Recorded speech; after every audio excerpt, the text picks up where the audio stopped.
Anganwadi sisters అందరికీ నమస్కారం. ఈరోజు అంగన్వాడీ వార్తలకి స్వాగతం. ఇప్పటికే అంగన్వాడీ టీచర్లు, ఆయాలు కనీస వేతనాల సమస్యను ఎదుర్కొంటున్నారు. ప్రభుత్వం అంగన్వాడీ కేంద్రాలకి నిధులు కేటాయించకపోవడం, అంగన్వాడీలను అభివృద్ధి చేయకపోవడం, అంగన్వాడీలకు నాణ్యమైన సరుకులు, నాణ్యమైన గుడ్లు అందించకపోవడం వల్ల అంగన్వాడీ టీచర్లు, ఆయాలైతే గ్రామాల్లో తీవ్ర ఇబ్బందులైతే ఎదుర్కొంటున్నారు. లబ్ధిదారులందరూ కూడా అంగన్వాడీ టీచర్లను, ఆయాలనే దోషులుగా అయితే నిలబెడుతున్నారు.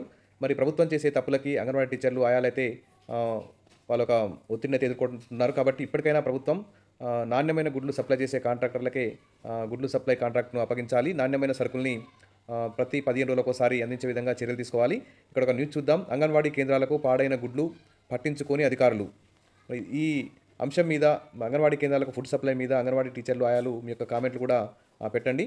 ఇక చిన్నారులు, గర్భిణీలు, బాలింతల్లో పోషక లోపాలు అధిగమించేందుకు ఐసీడీఎస్ శాఖ పౌష్టికాహార పంపిణీ చేస్తున్న విషయం తెలిసిందే. ఒక్కో లబ్ధిదారుకు ప్రతి నెల 16 గుడ్లను అందించాలి.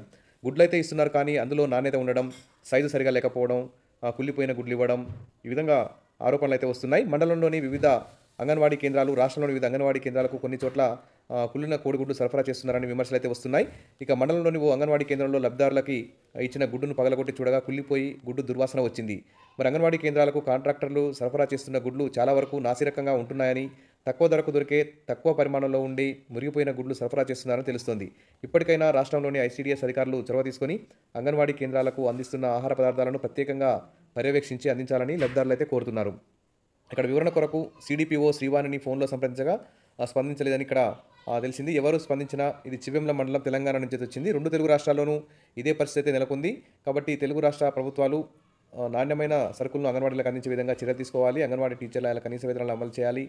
అంగన్వాడీలకు బడ్జెట్లో నిధులు కేటాయించాలి.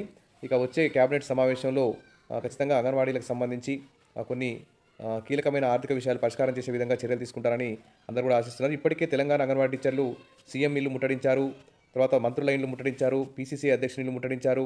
ఇక త్వరలో ఐసీడీఎస్ ఆఫీస్ కూడా ముట్టడి కార్యక్రమం, భారీ ఎత్తున ధర్నా చేసేటువంటి అవకాశం కూడా ఉంది. కాబట్టి అంగన్వాడీ టీచర్ల ఆయన అసంతృప్తిని గమనించి ప్రభుత్వం వారి యొక్క సమస్యలు పరిష్కరించాలని కోరుకుందాం. విషయాలు బెస్ట్. సబ్స్క్రైబ్ చేసుకోండి, వీడియోస్ లైక్ చేయండి. Thank you.